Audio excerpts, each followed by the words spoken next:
अस्सलाम वालेकुम एवरीवन, उम्मीद है आप सब खैरियत से होंगे। लास्ट हम लोग ने 1.3 के क्वेश्चन नंबर 1 के दोनों पार्ट कर लिए थे और क्वेश्चन 2 के पार्ट 3 तक किए थे। अब हमने क्वेश्चन 4, 5, 6, 7 करना है, देन क्वेश्चन 3।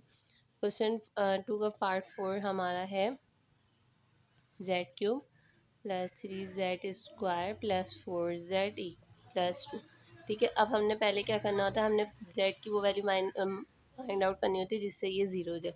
तो मैंने आपको बोला था पहले 1 से करिएगा, फिर -1 से करिएगा, फिर 2 से करिएगा, फिर -2 से।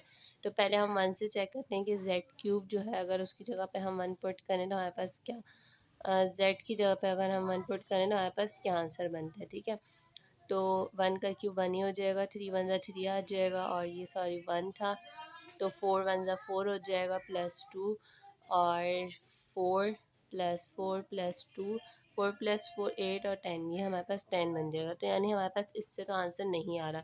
अब हम पी ऑफ जेड की जगह पे क्या ये देते हैं -1। ठीक है, अच्छा, अब जब मैं पी ऑफ जेड लिखूँगी तो मुझे जेड की फॉर्म में लिखना होगा। ठीक है, और जब मैं पी ऑफ -1 लिखूँगी तो -1 की फॉर्म में लिखना होगा। यानी कि मैं ये बोलना चाह रही हूँ, अगर मैं पी ऑफ जेड शो कर रही हूँ तो मैं इधर जेड वाली वैल्यूज़ लिखूँगी, Z cube plus 3z square plus 4z plus 2। ठीक है, लेकिन अब मैं z की जगह पे क्या डालना चाह रही हूँ, -1। तो अब मैं जहाँ जहाँ z होगा वहाँ मैं क्या डालूँगी, -1 डाल के बताऊँगी आपको। इधर जो मैंने किया तो इधर आपको 1 लिखना होगा। ठीक है, इधर 1 आएगा। अब z की जगह पे हमने क्या डालना है, -1, तो -1 का क्यूब प्लस 3 -1 का स्क्वायर प्लस 4 -1 प्लस 2। ठीक है, अब हमने क्या करना है, -1 का क्यूब -1 होता है, प्लस 1 स्क्वायर 1 हो जाता है, और -1 स्क्वायर 1 हो जाता है, 3 1 ज़ा 3 आ जाएगा, माइनस प्लस माइनस हो गया, 4 1 ज़ा 4 हो जाएगा प्लस 2। अब हम इसको जब ऐड करेंगे तो ये हमारे पास क्या बनेगा, माइनस प्लस माइनस, तो ये हमारे पास 2 हो जाएगा, -4 प्लस 2, 2 प्लस 2 4, और -4 ये हमारे पास 0 हो जाएगा। ठीक है, तो हमारे पास p-1 से आंसर आ गया 0। तो हम लिखेंगे z इक्वल्स टू -1, क्योंकि हमने z की जगह पे क्या डाला था, -1। सो फैक्टर क्या बनेगा, z प्लस 1। ये वाली वैल्यू को हम इक्वल्स टू किस साइड ले आते हैं, तो z plus 1 is a factor of what, जो हमारे पास क्वेश्चन था, z cube plus 3z square plus 4z plus 2। ठीक है, ये वाला हमारे पास एक स्टेप हो गया। अच्छा, अब इसके बाद हमें क्या करना होता है, सिंथेटिक डिवीजन वाला स्टेप करना होता है। सिंथेटिक डिवीजन वाले स्टेप में पहले तो हम कोफिशिएंट लिखते हैं किसके, क्वेश्चन के। जेड क्यूब के साथ 1 है तो 1 आएगा, देन 3 है, फिर 4 है, और फिर 2 है। ठीक है, हमने 1 3 4 2 को इधर लिख लिया, यहाँ पे हमने अपना स्ट्रक्चर बनाया है। अच्छा, अब हमें इधर कौन सी वैल्यू लिखनी होती है, इधर ये वैल्यू आती है जो हमने पुट की होती है जिससे आंसर 0 आता है। तो हमने -1 डाला था जिससे आंसर 0 आया था। फिर मैंने आपको बताया था कि फर्स्ट वाला एज इट इज़ नीचे आ जाता है, सही है, तो 1 का 1 हमने एज इट इज़ उठा दिया, -1 1 ज़ा -1, तो ये आ जाएगा 2, क्योंकि 3 -1 2 हो जाएगा, -1 2 ज़ा -2, सही है, -1 को 2 से जब मल्टीप्लाई करवाएंगे तो -2 आएगा, और 4 -2 2 हो जाता है। फिर -2 को 2 से करवाएंगे तो -2 आएगा, और जब इन दोनों को वो करवाएंगे हम सॉल्व, +2 -2 कैंसिल होकर हमें 0 देगा। ये वाला नंबर हमेशा रिमाइंडर होता है, तो हमारे पास रिमाइंडर क्या है, 0। रिमेनिंग से हम अपनी इक्वेशन बनाते हैं, 2 कांस्टेंट है, देन 2z है, और प्लस z स्क्वायर। ठीक है, क्योंकि मैंने बोला था पहले कांस्टेंट की वैल्यू होती है, देन z और उसका कोफिशिएंट, फिर z स्क्वायर उसका कोफिशिएंट, एक और वैल्यू होती है तो z क्यूब और उसका कोफिशिएंट। और इधर 1 था तो इधर 1 आप लिखें ना लिखें तो एक ही बात है। तो अब इसका मतलब ये हो गया, वी गेट, हमें क्या मिला है, पहले जो बताया हमने डिवाइड किसको किया था, z cube plus 3z square plus 4z plus 2। जब हमने इसको डिवाइड किया z प्लस 1 से, we get z square plus 2z plus 2। ठीक है, ये हो गया। अब हमने क्या करना है, आप यहाँ पे सिंथेटिक डिवीजन मेथड का लिख भी सकते हैं, बाय सिंथेटिक डिवीजन मेथड। ठीक है, और फिर हमने उससे सॉल्व कर लिया। अब हमें क्या करना है, हमने इस क्वाड्रेटिक इक्वेशन, क्योंकि हमें आंसर्स चाहिए लीनियर इक्वेशन में, एक आंसर हमारे पास आ गया z प्लस 1 वाला। अब हमें इस क्वाड्रेटिक इक्वेशन की लीनियर आंसर निकालने हैं, और हम इसको क्या करेंगे, इक्वेशन में डालेंगे। इक्वेशन में मैंने किस तरह बोला था, मॉड पे जाएंगे, देन हमारे पास 5 नंबर पे इक्वेशन का ऑप्शन है, फिर थर्ड नंबर पे क्वाड्रेटिक का है, और यहाँ हम अपनी वैल्यूज डालेंगे 1 2 2 1 2 2। ठीक है, अब देन अगेन प्रेस करेंगे इक्वल्स टू, तो हमारे पास एक आंसर आया -1 प्लस आयोटा, और सेकंड आंसर हमारे पास आया -1 माइनस आयोटा। तो हमारे पास एक आंसर आया -1 प्लस आयोटा, दूसरा आंसर आ गया है -1 माइनस आयोटा, और एक जो हमने सबसे पहले फाइंड किया था वो था z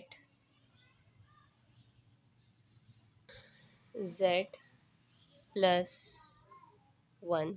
ठीक है, तो अच्छा एक और बात, अब आप ये बोल रहे होंगे कि इधर z तो है नहीं, इधर z आ रहा है, तो एक चीज़ ये कि ये हमारे पास z का आंसर था -1 प्लस आयोटा। ठीक है, ये भी हमारे पास z का आंसर था -1 माइनस आयोटा। ठीक है, और ये भी z का ही आंसर था जो कि था -1। कहाँ गया, ये रहा। हमें निकालना है z प्लस 1 इक्वल्स टू 0। एक ये लीनियर इक्वेशन बन गई, एक बनेगी z plus 1 plus iota equals to 0, यानी हम ये वैल्यूज़ को इस साइड लेकर आ गए। इस वाले में भी ऐसे करेंगे, +1 माइनस आयोटा इक्वल्स टू 0। तो जो हमारी असल इक्वेशंस बनेंगी, यानी जो कि हमारा आंसर होगा लीनियर इक्वेशंस का, वो ये होगा। और अगर बस हम इसमें इक्वल्स टू ना भी लगाएं तो कोई फ़र्क नहीं पड़ता, तो हमारे पास z प्लस 1 माइनस आयोटा एक ही हो जाएगा, फिर हमारे पास हो जाएगा z प्लस 1 प्लस आयोटा, और इसी तरह z प्लस 1। तो ये हमारे पास आंसर होंगे। ठीक है, समझ आ रही होगी आपको मेरी ये बात।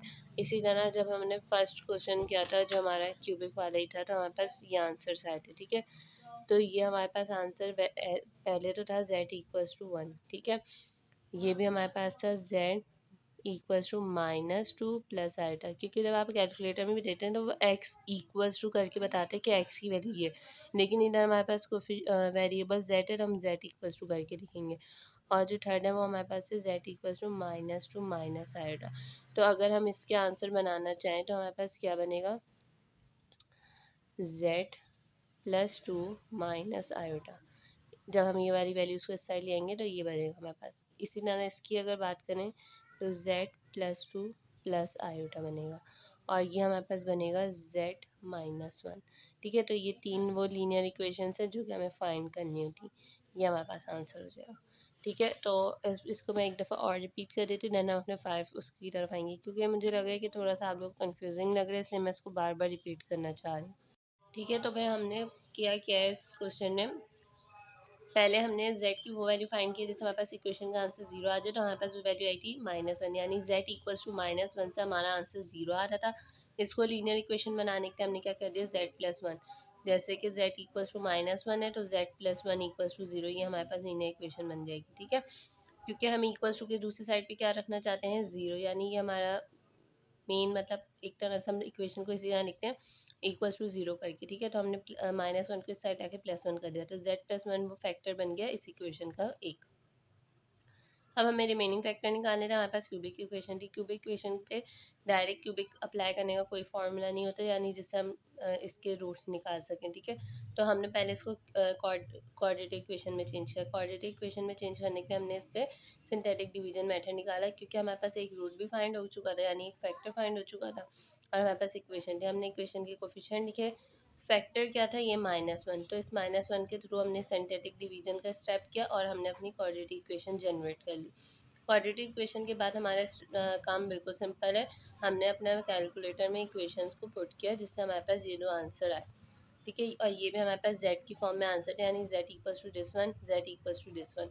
फिर हमने क्या किया, हमने जस्ट सिंपल इसको इक्वेशन की फॉर्म में लिखा, इक्वेशन की फॉर्म में यानी हमने इक्वल्स टू 0 करके इनको लिखा, और इससे हमें पता चल गया कि जो हमारी लीनियर इक्वेशन है मेनली, यानी जो कि हमारा आंसर है, क्योंकि हमें निकाला था प्रोडक्ट ऑफ लीनियर इक्वेशंस, तो वो हमारे पास ये लीनियर इक्वेशंस आ गए। ये हमारे पास हो गया क्वेश्चन 4। अब हम अपने क्वेश्चन 5 की तरफ आते हैं, क्वेश्चन नहीं पार्ट 5 की तरफ।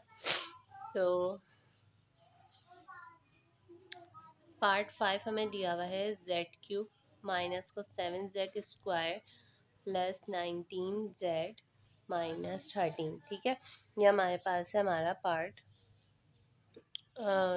5। अब वही सिंपल हमने पहले दिखा था कि मैंने आपको बोला था p ऑफ z में लिखेंगे, तो हमारे पास हो जाएगा z³ माइनस का 7z² प्लस 19z-13, ठीक है।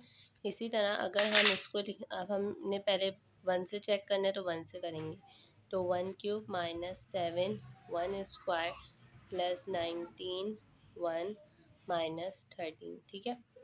तो 1 का क्यूब 1 आ जाएगा, -7 प्लस 19 माइनस ये 13 है, ठीक है। अगर हम इसको सॉल्व करें, ठीक है, कैलकुलेटर सबसे बेस्ट चीज़ है क्योंकि वो आपके पास होगा। इसका मॉड चेंज करने के लिए हम मॉड पे जाएंगे, फिर 1 पे कर देंगे तो सिंपल मॉड आ जाएगा।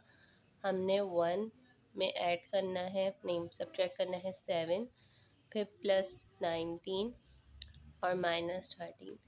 हमारे पास आंसर क्या आ रहा है 0, यानी हमारे पास 1 से ये इक्वेशन सॉल्व हो रही है। अगर हम z की जगह पे 1 डालेंगे ना, हमारे पास ये आंसर आ जाएगा।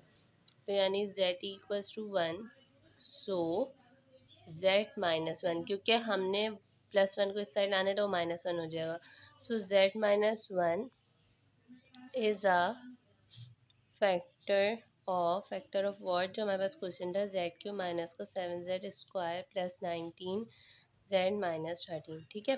अब हमें क्या करना है, सिंथेटिक डिवीजन मेथड अप्लाई करना है ताकि हम अपनी क्यूबिक इक्वेशन को क्वाड्रेटिक में चेंज कर दें। सिंथेटिक डिवीजन मेथड, ठीक है। क्या है हमारे पास, कोफिशिएंट 1 -7 19 -13, ये हमने कोफिशिएंट में कर दिया। और z की क्या वैल्यू थी जिससे हमारा आंसर 1 वो 0 आया था, वो थी 1। अब इसको हम सॉल्व करेंगे, फर्स्ट वाला एज इट इज़ आ जाता है तो वो एज इट इज़ लिख दिया। फिर से 1 1 ज़ा 1 होता है, माइनस का 6 आ जाएगा। फिर 1 6 ज़ा 6 होता है तो माइनस का 6 आ जाएगा। जब इनको माइनस करेंगे तो हमारे पास 13 आएगा। फिर 1 3 ज़ा 13 हो जाता है, 1 13 ज़ा 13 होता है तो 13 आ जाएगा। और प्लस का 13 माइनस का 13 कैंसिल होकर 0 देगा। ये रिमाइंडर हो गया, यहाँ से हमने अपनी इक्वेशन जनरेट कर ली। अच्छा, प्लस का 6z माइनस और ये हमारे पास z² हो गया, ठीक है। क्योंकि माइनस का 6 है, 6 के साथ माइनस का साइन लगा, ये प्लस का प्लस लगा, ये प्लस का ये प्लस लगा, तो z² माइनस का 6z प्लस 13 हमारे पास इक्वेशन आ गई। फिर हम अपनी वही वर्डिंग लिखेंगे जो हम लिखते हैं वी गेट। देखिए, आप डायरेक्ट इक्वेशन भी लिख सकते हैं, आप ये वर्डिंग करके भी लिख सकते हैं। ज़्यादा बेहतर ये होगा कि आप वर्डिंग करके लिखें ताकि थोड़ा सा अच्छा इंप्रेशन पड़े। तो we get z³ minus 7z² plus 19z-13 divide by what, हमने किससे डिवाइड किया था इसको, z-1 से, इक्वल टू हमें क्या मिला, z² माइनस का 6z प्लस 13। ये आ गई क्वाड्रेटिक इक्वेशन। अब सिंपल फिर से हम इसमें अपना वो फार्मूला अप्लाई करेंगे। क्या है ये, 1 माइनस 6 13, 1 हमने एंटर किया, -6 एंटर किया और 13 एंटर किया। तो हमारे पास 3 + 2 आयोटा आ रहा है आंसर, और देन आ रहा है 3 - 2 आयोटा। तो हमारे पास एक आंसर आया 3 + 2 आयोटा, z इक्वल्स टू करते हैं, ठीक है। Again z equals to 3 - 2 iota, और ये हमारे पास था z इक्वल्स टू 1। इसकी अगर लीनियर इक्वेशन बनाएंगे, z -3 - 2 आयोटा इक्वल्स टू 0, फिर z-3 plus 2 iota equals to 0, और z-1 इक्वल्स टू 0, ठीक है। इसकी सारी वैल्यूज इक्वल्स टू पहले ले गए, यानी z के साथ ले गए, इक्वल्स टू 0 हो गया। इसकी भी वैल्यूज सारी इस साइड ले गए 0 z की तरफ, और इक्वल्स टू 0 कर दिया। और ये 1 को भी इस साइड लेके -1 हो गया, इक्वल्स टू 0। इक्वल्स टू के दूसरी साइड जाके जाने की वजह से क्या होता है, हमारे पास जस्ट साइन में चेंज आती है, ठीक है।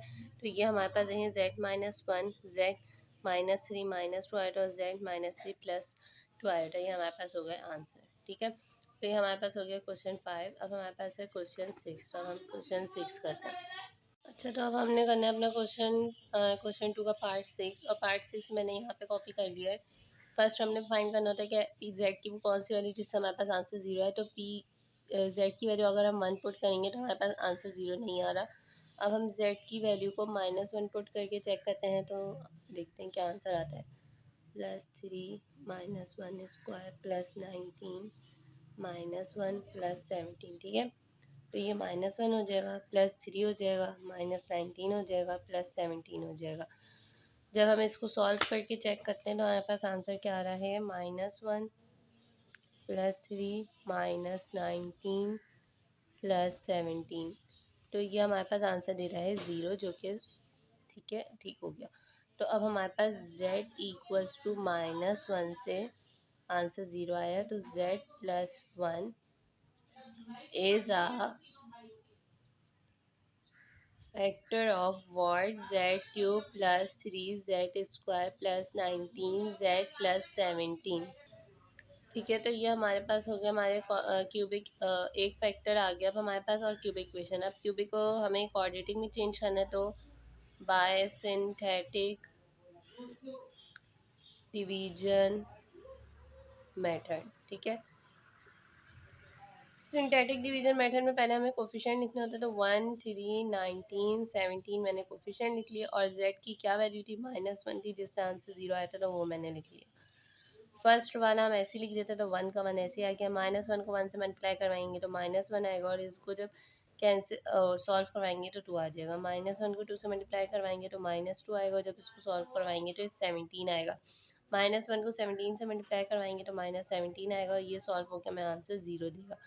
सो we get by dividing z cube plus 3z square plus 19z plus 17 divide by z plus 1, तो हमें आंसर क्या मिला है, इक्वेशन बनाएंगे तो z square plus 2z plus 17। ठीक है, ये हमारे पास इक्वेशन आ गया। वही सिंपल, इसके रूट कैसे फाइंड करेंगे, मॉड पे जाएंगे, 5 पे, 5 के बाद 3 पे, 1 2 7 1 2 7। ठीक है, तो ये हमने डाल दिया, इससे हमारे पास फर्स्ट आंसर आया है -1 प्लस √6। ठीक है, और यहाँ मैंने एक मिस्टेक की है कि मैंने 7 लिख दिया, जबकि ये है 17, तो 1 7 जाएगा। ठीक है, तो हमारे पास पहला आंसर आ रहा है -1 प्लस 4 आयोटा, और नेक्स्ट आंसर आया -1 माइनस 4 आयोटा। तो हमारे पास z का आंसर आ रहा है -1 प्लस 4 आयोटा, और z का आंसर आया -1 माइनस 4 आयोटा, और एक तो हमारे पास है z इक्वल्स टू -1। ठीक है, इससे हमने लीनियर इक्वेशंस कैसे बनानी है, +1 minus 4 iota equals to 0, then +1 plus 4 iota equals to 0, और z प्लस 1 इक्वल्स टू 0। ठीक है, तो ये हमारे पास वो लीनियर इक्वेशंस हो गई, जिसको सॉल्व करके हमारे पास क्या आंसर बनेगा, ये दिस क्यूबिक इक्वेशन बनेगी। और यही मैंने आपको बोला था क्यूबिक इक्वेशन है, तो 3 लीनियर इक्वेशन आई है, वो आ गई। तो ये हमारे पास 6 पार्ट हो गया। अब हम अपने 7 पार्ट की तरफ चलते हैं। अच्छा, तो हमारे पास आ गया क्वेश्चन 7, और क्वेश्चन 7 मैंने अपने पास कॉपी कर लिया है। क्वेश्चन 7 में भी हम पहले चेक करेंगे कि हमारे पास वन से आंसर क्या आ रहा है। 1 क्यूब -3 1 स्क्वायर प्लस 4 1 -2। ठीक है, तो ये माइनस है, सॉरी, 1 का क्यूब 1 -3 प्लस 4 -2, ये हो जाएगा -2 प्लस 4 -2, और ये सॉल्व करके आंसर 0 देगा। तो हमारे पास z equals to 1, so z -1 is a factor of हमारी cubic equation z cube minus का 3z स्क्वायर प्लस 4z -2। ठीक है, अब हमने क्या करना है, बाय सिंथेटिक डिवीजन मेथड, यानी क्यूबिक इक्वेशन को क्वाड्रेटिक में चेंज करना है। बाय सिंथेटिक मेथड लिख दे, डिवीजन में देख लीजिएगा। ठीक है, सिंथेटिक डिवीजन मेथड होता है। अच्छा, अब हमारे पास था, तो पहले हम कोफिशिएंट लिखते हैं, तो 1 -3 4 -2। ठीक है, 1 -3 4 -2 ये हमने लिख लिया इधर। अब हमारे पास जो होता है वो z का z की किस वैल्यू से 1 से आया था, तो यहाँ 1 आ जाएगा। ठीक है, ये वाला एज इट इज़ आता है नीचे, तो 1 एज इट इज़ आ गया। अब हमारे पास 1 1 ज़ा 1 होता है, तो इधर आ जाएगा, ये -2 हो जाएगा, फिर -2 होके ये 2 आ जाएगा, और 2 1 2 ज़ा 2 होता है, और ये जब सॉल्व करेंगे तो हमारे पास 0 हो जाएगा। सो वी गेट, यानी हमने जब z cube -3z square plus 4z -2 को डिवाइड किया z -1 से, तो हमारे पास आंसर क्या आया, z स्क्वायर -2z प्लस 2। तो ये हमारे पास आ गई क्वाड्रेटिक इक्वेशन। अब वही इसके रूट्स निकालेंगे, और रूट निकालने के लिए हमने इक्वेशन पहले से आए हुए हैं, 1 -2 और 2, 1 -2 और 2। तो हमारे पास आंसर क्या आ रहा है, -1 प्लस आयोटा और 1 minus iota, 1 minus iota wait let me show कि मैंने वैल्यू सही डाली भी हैं कि नहीं।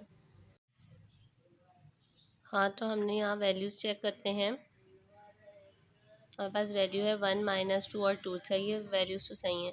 इक्वल्स टू के बाद हमारे पास 1 प्लस आयोटा आ रहा है और सेकंड आ रहा है 1 माइनस आयोटा, ठीक है। तो हमारे पास जेड का एक आंसर आया है 1 प्लस आयोटा, सेकंड आंसर आया है 1 माइनस आयोटा, और एक था जेड इक्वल्स टू हमारे पास क्या था 1, ठीक है। फिर z -1 minus iota equals to 0, z -1 plus iota equals to 0, और z-1 इक्वल्स टू 0। तो ये हमारे पास तीनों लीनियर इक्वेशंस बन गए और यहाँ पे हमारे पास क्वेश्चन 2 कंप्लीट हो गया है और होपफुली आप लोग को समझ भी आ गया होगा। एक तो ये कैलकुलेटर वाले स्टेप के हमने क्वाड्रेटिक इक्वेशन के रूट कैसे निकाले, दूसरा ये सिंथेटिक डिवीजन मेथड, और ये कि हमें किस तरह फॉलो करके इसको सॉल्व करना है, ठीक है। हमें लीनियर इक्वेशंस बनानी है, क्वाड्रेटिक इक्वेशन को ब्रेक करके 2 लीनियर इक्वेशन बनेंगी, क्यूबिक इक्वेशन को ब्रेक करके 3 लीनियर इक्वेशंस बनेंगी, ठीक है। तो ये हमारे पास क्वेश्चन 2 कंप्लीट हो गया है। अब हमारे पास है क्वेश्चन 3 और इसमें हमें बोला हुआ है solve the following quadratic equation by completing the square.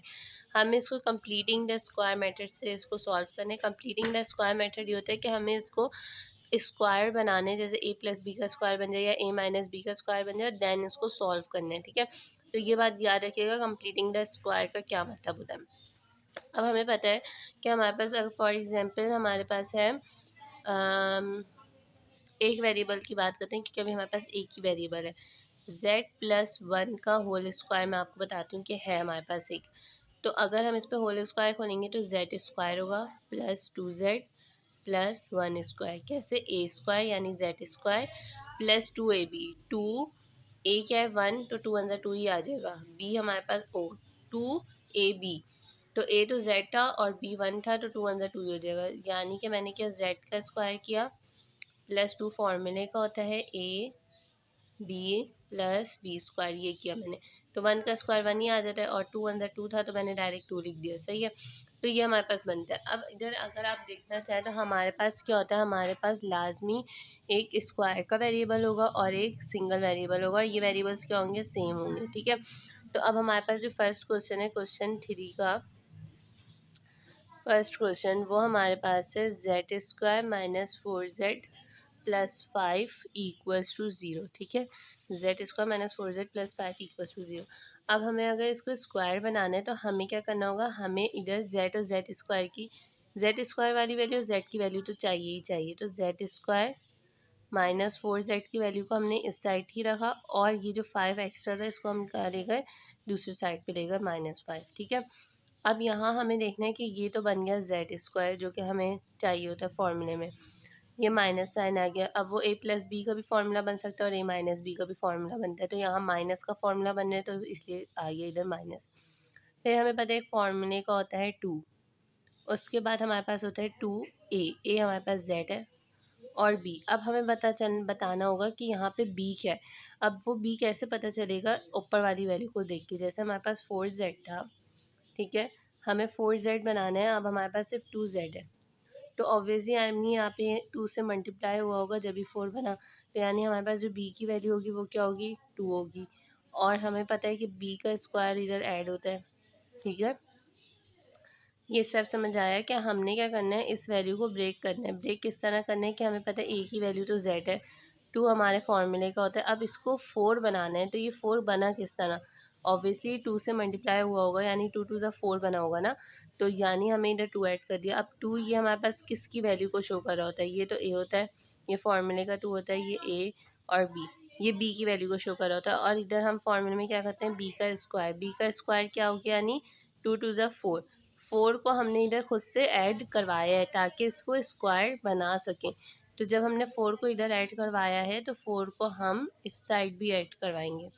समझ आ रही है आप लोग को मेरी ये बात। हमने क्या किया है, हमने 4 को इधर ऐड करवाया और 4 को इधर ऐड करवाया। इधर ऐड करवाने की वजह ये थी ताकि इसको कंप्लीटिंग द स्क्वायर यानी स्क्वायर बना सकें। अब यहाँ पे अगर आप देखो तो ये z-2 के होल स्क्वायर का फॉर्मूला बन गया, ठीक है। जब आप इसको ओपन करोगे, मतलब ये मैं एक एक्स्ट्रा स्टेप कर रही हूँ इसलिए मैं इसको एक्स्ट्रा लिख देती हूँ, तो z² माइनस का 2 a b, b यानी ये प्लस बी स्क्वायर यानी 2 का स्क्वायर। तो सेम ऊपर वाली वैल्यूज़ बन जाएंगी। ठीक है, तो हमने क्या किया, हमने अपने फॉर्मूला को जो खोला था उसको दोबारा से बंद कर दिया, यानी दोबारा से नहीं, यानी उसको बंद करके लिख दिया, यानी z-2 का होल स्क्वायर इक्वल्स टू, इसको जब सॉल्व करोगे तो ये आ जाएगा -1। ठीक है, अब हमने क्या करना है, अब हमें इसमें से सिंपल ये काम करना है कि कहाँ गया हमारे पास, हाँ अब हम इसको सॉल्व करेंगे। ठीक है, z-2 का स्क्वायर है और ये -1 है। हमें मालूम करनी है z की वैल्यू, तो हमने क्या किया, रूट ऑन बोथ साइड, तो इसका भी रूट ले लिया और इसका भी रूट ले लिया। इसके रूट लेने से क्या हुआ, रूट से स्क्वायर कैंसिल होके ये हमारे पास बचा z-2। ठीक है, और हमें पता है √-1 होता है हमारे पास आयोटा के बराबर, ये आयोटा आ गया। और कोई भी चीज़ हो वो आयोटा से बाहर लिखोगे तो उसके साथ क्या आ जाता है, प्लस माइनस का साइन, तो यहाँ पे आ गया प्लस माइनस का साइन। अब z की वैल्यू निकालनी है, 2 इस साइड जाके पॉजिटिव हो जाएगा, तो 2 प्लस माइनस आयोटा, ये हमारे पास बनेगा आंसर जो हमें अक्सर चाहिए। सही है, अब मैं इसको एक दफ़ा दोबारा से बताती हूँ। हमें इस क्वेश्चन में क्या करना है, कंप्लीटिंग द स्क्वायर मेथड से z की वैल्यू फाइंड आउट करनी है। कंप्लीटिंग द स्क्वायर मेथड ये होता है कि हम z+1 z-1 यानी कोई भी स्क्वायर फार्मूला बना के उसको वो करें सॉल्व। अब हमारे पास, हमें पता है z जो भी हमारे पास वो होता है स्क्वायर का फार्मूला, यानी स्क्वायर क्वाड्रेटिक फार्मूला जो होता है उसमें हमारे पास एक वेरिएबल होता है जिसमें हायर पावर 2 होती है और एक वेरिएबल होता है जो कि सिंगल होता है, यानी z स्क्वायर और z वैल्यू होगी। तो हमने क्या किया, z स्क्वायर और z के अलावा जो भी रिमेनिंग वैल्यू थी उसको हम दूसरी साइड पे ले गए, तो हमने -5 इस साइड कर दिया ले आके। अब हमें बनाना था इसको स्क्वायर, और स्क्वायर के लिए हमें कुछ ना कुछ ऐड करवाना पड़ेगा, क्योंकि 2 टर्म से स्क्वायर नहीं बनता। स्क्वायर के लिए हमें कितनी टर्म्स चाहिए होती हैं, 3 टर्म्स चाहिए होती हैं। तो हमने क्या किया, पहले हमने देखा कि हमारे पास जो बी टर्म है वो एक्चुअल में है क्या। हम खुद से कुछ भी ऐड नहीं कर सकते, हमें वो बी टर्म बनानी पड़ेगी। तो ये तो हो गया था z का स्क्वायर। फिर हमने बोला हमारे पास फॉर्मूला होता है -2a, तो 2 आ गया और a भी आ गया। अब हमें चाहिए था b किस तरह आएगा, तो b इस तरह आएगा कि हमने देखना है कि हम इसको 4 बना किस तरह सकते हैं। हम इसको 4 तभी बना सकते थे जब हम इस 2 को, फॉर्मूले वाले 2 को 2 to the 4 करते। तो इसका मतलब ये हुआ था कि जो हमारे पास b की वैल्यू थी वो क्या थी, 2 थी। तो हमने वो 2 इधर मल्टीप्लाई करवाया। अब इधर हमने कुछ भी एडिशन नहीं करवाई थी, इधर जस्ट हमने क्या किया, 4 को ब्रेक कर दिया था 2 और 2 में, ताकि हमें b की वैल्यू पता चल जाए। अब हमने उस b की वैल्यू को ऐड करवाया है इधर, ताकि हम उसको कंप्लीटिंग द स्क्वायर बना सकें। और अगर b की वैल्यू एक साइड पे ऐड होती है तो वो इक्वल टू के दूसरी साइड पे भी ऐड होती है। ठीक है, समझ आई बात। हमने हमने इधर कुछ एडिशन नहीं करवाई, हमने जो एडिशन करवाई है वो डायरेक्ट इधर करवाई है 4 की, यानी b की, और वही एडिशन हमने इस साइड करवाई। अब हमने इस अपने स्क्वायर के फॉर्मूले को ब्रैकेट्स में बंद करके लिख दिया, यहाँ पे सॉल्व कर दिया। z की वैल्यू चाहिए थी तो हमने रूट लगा के इसका स्क्वायर कैंसिल किया, और √-1 होता है आयोटा के बराबर, और रूट से अगर कोई भी वैल्यू बाहर लिखते हैं तो हम उसके साथ क्या लगाते हैं, प्लस माइनस, तो वो हमने आयोटा के साथ प्लस माइनस लगा दिया। z की वैल्यू चाहिए थी तो 2 इस साइड आके क्या हो गया, पॉजिटिव हो गया, तो 2 प्लस माइनस आयोटा, ये हमारे पास हमारा आंसर आ गया। अब हम आ जाते हैं सेकंड पार्ट की तरफ, और सेकंड पार्ट में हमें बोला हुआ है कि हमें फाइंड करना है z² प्लस 12z प्लस 52। ठीक है, ये हमें क्वेश्चन दिया हुआ है। ठीक है, तो अब हमें सिंपल क्या करना है, पहले हमने जो z² z के अलावा जो भी वैल्यू उसको दूसरे साइड पे ले जाएंगे, तो z² plus 12z equals to -52। ठीक है, ये हमने कर दिया। अब हमें देखना है कि इधर ऐसी कौन सी वैल्यू ऐड है, तो ये तो हो गया था z का स्क्वायर प्लस 2 है, ए है। अब ये बी क्या है हमारे पास, ये हमें फाइंड करना है। तो 2 से 12 किस तरह बन सकते हैं, जब हम इसमें 6 को ऐड करवाएं, यानी 2 6 या 12 बनेगा। ठीक है, तो यहाँ तक तो हमने कुछ भी एडिशन नहीं करवाई। अब हमें पता है हमारा बी क्या है, 6। इसको स्क्वायर बनाना होगा तो हमें इधर 6 का स्क्वायर करना पड़ेगा, और 6 का स्क्वायर अगर हम इधर कर रहे हैं तो हमें इधर भी करवाना पड़ेगा। एंड 6 का स्क्वायर इस 36, तो इधर मैं डायरेक्ट 36 लिख देती हूँ। ठीक है, ये हमारे पास हो जाएगा ए प्लस बी के होल स्क्वायर का फार्मूला, यानी z प्लस 6 के होल स्क्वायर का फार्मूला, क्योंकि ये ए स्क्वायर प्लस 2ab प्लस बी स्क्वायर, तो a प्लस बी के होल स्क्वायर का फार्मूला हो गया। और -52 प्लस 36, ये हमारे पास क्या होता है, मैं आपको देख के बताती हूँ। -52 प्लस 36 ये होता है हमारे पास -16, तो यहाँ पे आ गया हमारे पास -16। ठीक है, अब हमने रूट ऑन बोथ साइड लिया, तो रूट ऑन बोथ साइड लेने से क्या हुआ, हमारे पास z+6 का होल स्क्वायर था और रूट आ गया इसके ऊपर और ये -16 के ऊपर आ गया रूट। ये तो कैंसिल हो गया रूट से स्क्वायर, तो z+6 आ गया। अब हमें पता है कि माइनस का रूट हो तो उसमें हमारे पास आयोटा आ जाता है और 16 का रूट क्या होता है 4, और रूट वैसे ही हटता है तो उसके साथ हम क्या लगा देते हैं प्लस माइनस, ठीक है। यानी माइनस का आ गया आयोटा, 16 का रूट 4 आ गया और रूट हटाने की वजह से प्लस माइनस आ गया। अब हमें z की वैल्यू बनानी है तो ये हो जाएगा -6 इधर आके +-4 आयोटा।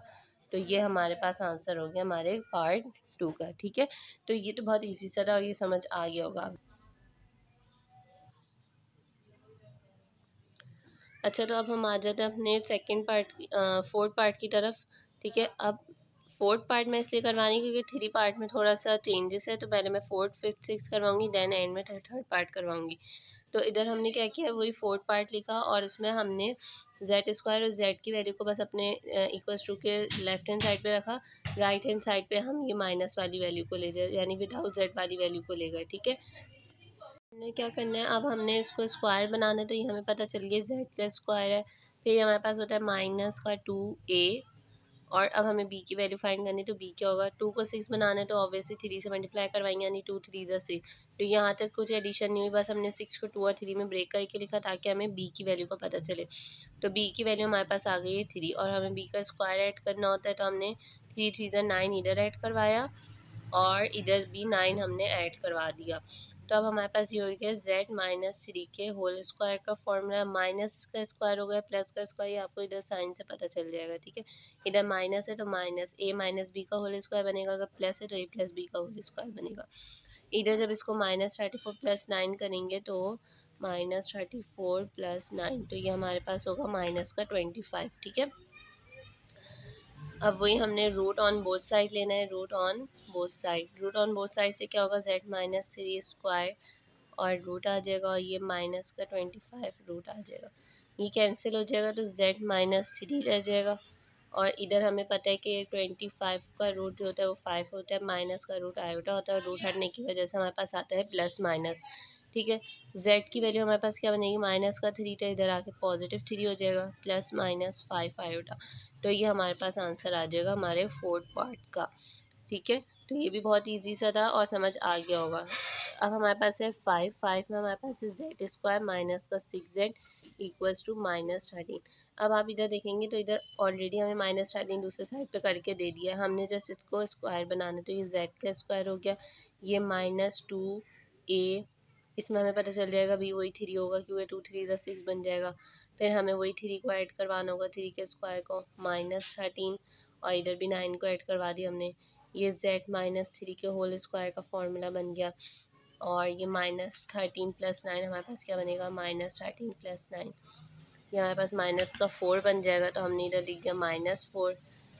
फिर हमने रूट ऑन बोथ साइड लिया, रूट ऑन बोथ साइड लेने से क्या हो गया, हमारे पास z-3 का स्क्वायर था, ठीक है, ये z है 2 मत समझिएगा, और -4 आयोटा का रूट था, ठीक है। तो ये कैंसिलेशन हो जाएगी तो z-3 रह जाएगा। इधर हमारे पास 4 का रूट होता है 2 माइन, अच्छा ये जो था ये हमारे पास जस्ट 4 था और ये भी जस्ट 4 था, ठीक है। अब माइनस का जो होता है रूट वो हमारे पास आयोटा होता है, और रूट हटने की वजह से प्लस माइनस आ जाता है। फिर z इक्वल्स टू z की वैल्यू बनानी है, 3 इधर नेगेटिव है, इधर जाके क्या हो जाएगा पॉजिटिव, तो 3 + -2 आयोटा, ये हमारे पास आंसर आ जाएगा, ठीक है। तो ये हमारे पास फिफ्थ पार्ट भी हो गया। देन अब हमने सिक्स पार्ट की तरफ आते हैं, तो सिक्स पार्ट में हमें बोला हुआ है z² + 64 = 0। अब हमें पता है कि इधर z² है, z की कोई भी वैल्यू नहीं है लेकिन कांस्टेंट वाली वैल्यू, और हम कांस्टेंट वाली वैल्यू को क्या करते हैं दूसरे साइड पे ले जाते हैं। तो हम अपने कांस्टेंट वाली वैल्यू को कहाँ ले गए, दूसरे साइड पे, यानी -64 कर दिया इसको। फिर अगर अब हमने इधर तो स्क्वायरिंग कर ही नहीं सकते, इधर हम डायरेक्ट क्या करेंगे, root apply, root on both side. तो रूट अप्लाई करने से क्या होगा, ये आ जाएगा हमारे पास माइनस का, ठीक है, ये कैंसिल होकर z बन जाएगा, और 64 जो होता है वो 8 का रूट होता है, फिर माइनस का रूट आयोटा हो जाता है, और ये प्लस माइनस आ जाएगा। तो z का आंसर हमारे पास आ गया प्लस माइनस आयोटा, ठीक है। इन क्वेश्चन में हमने 3 स्टेप फॉलो किए, एक तो हमने कांस्टेंट वैल्यू को क्या किया दूसरे साइड पे ले गए थे, फिर देन सेकंड में हमने क्या किया था कि हमने वो वैल्यू ऐड करवाई थी जिससे हम स्क्वायर कर सकें, यानी बी की वैल्यू को दोनों साइड पे ऐड करवाया था। थर्ड उसमें हमने क्या किया था, रूट लिया था और बस ये वाले काम किए थे। तो बस ये काम करने, फर्स्ट में अगर हमारे पास कांस्टेंट वैल्यू है तो हम उसको दूसरी साइड पे ले जाएंगे। सेकंड में अगर अगर वो रूट बन रहा है, मतलब स्क्वायरिंग हो रही है उसकी, तो स्क्वायरिंग करेंगे। जैसे इस वाले केस में स्क्वायरिंग नहीं हो सकती क्योंकि इसमें सिर्फ एक जेड स्क्वायर की वैल्यू है, हमारे पास जेड वाली वैल्यू नहीं थी जो कि हमारे पास इस क्वेश्चन में और बाकी सारे क्वेश्चन में थी, ये जेड वाली वैल्यू। तो इसमें हमने डायरेक्ट क्या किया, हम डायरेक्ट थर्ड स्टेप पे आ गए, यानी हमने रूट का स्टेप कर लिया। अब हमारे पास जो लास्ट क्वेश्चन है वो हमारे पास है थर्ड, और थर्ड क्वेश्चन में हमारे पास क्या है, थर्ड क्वेश्चन है 34z minus 6z equals to -1। ठीक है, तो इधर आपको दिख रहा है कि -1 तो इन्होंने खुद ही पहले से दूसरे साइड पे कर दिया। हमें जेड स्क्वायर वाली वैल्यू को क्या बनाना होता है, 1। ठीक है, ये 1 होनी चाहिए। हमारे जो बाकी सारे क्वेश्चन है तो वो आप इधर से देखना, हर उसमें जेड की वैल्यू क्या थी, 1 थी। तो हमें किसी में बनाने की ज़रूरत नहीं पड़ी, लेकिन इसमें हमें बनाना पड़ेगा।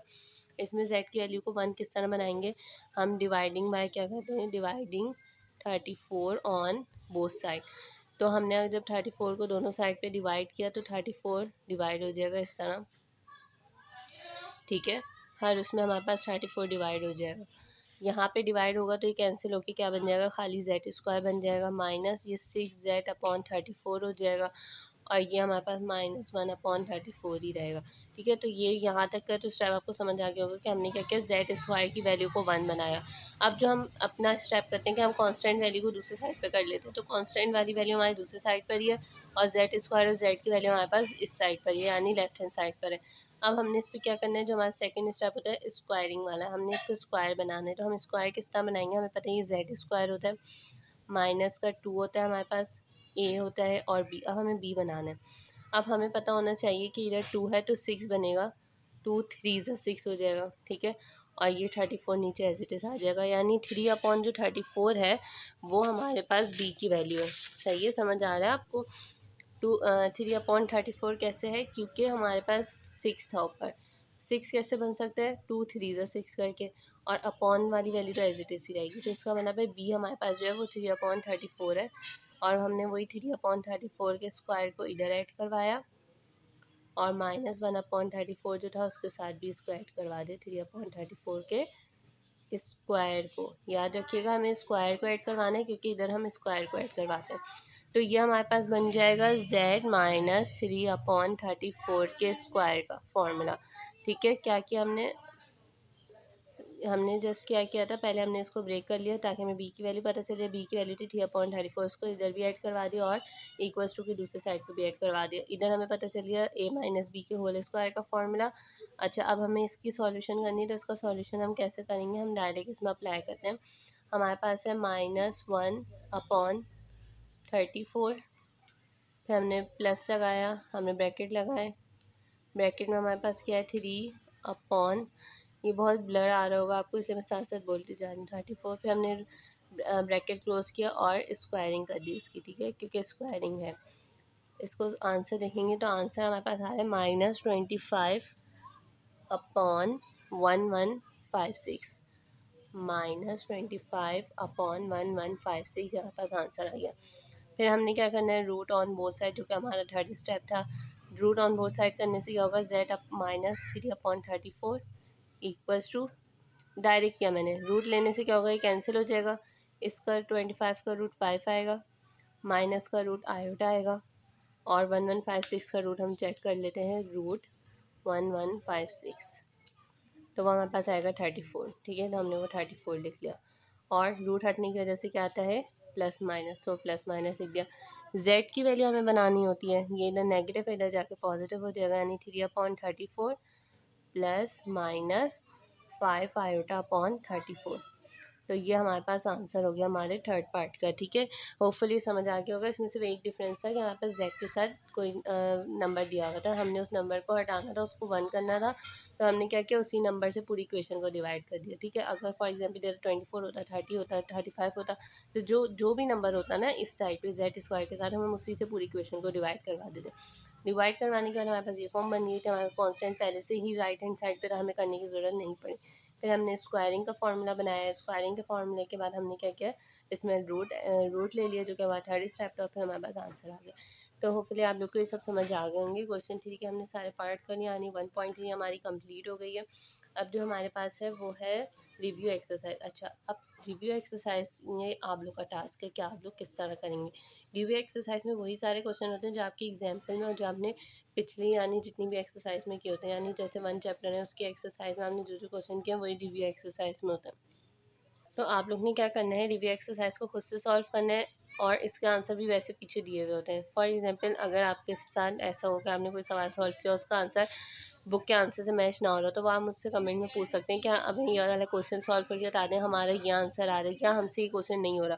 क्योंकि अगर मैं रिव्यू एक्सरसाइज भी पूरी करवाने लगी तो हम तो एक ही चैप्टर पे रह जाएंगे। इसलिए रिव्यू एक्सरसाइज को आपने खुद से सॉल्व करना है, और खुद से सॉल्व भी तब करना है जब आपके पहले उस चैप्टर की जो एक्सरसाइज है वो आपको अच्छे से समझ आ जाए, आप उसको अच्छे से कर लें, उसके सारे क्वेश्चंस आप खुद से सॉल्व करें, देन आप रिव्यू एक्सरसाइज पर आइएगा और फिर रिव्यू एक्सरसाइज को खुद से सॉल्व करिएगा।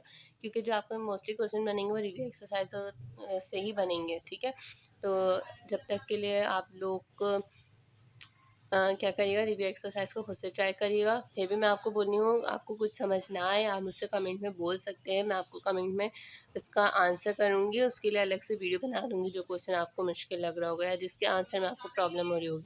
तो रिव्यू एक्सरसाइज आप खुद से करिएगा, जहाँ प्रॉब्लम होगी आप मुझसे पूछ सकते हैं। नेक्स्ट हम लोग ने अपना क्या करना है, नेक्स्ट वीडियो में हम अपनी चैप्टर 2 को स्टार्ट करेंगे और फिर चैप्टर 2 को करेंगे। जब तक के लिए ख्याल रखिए, अल्लाह हाफिज़।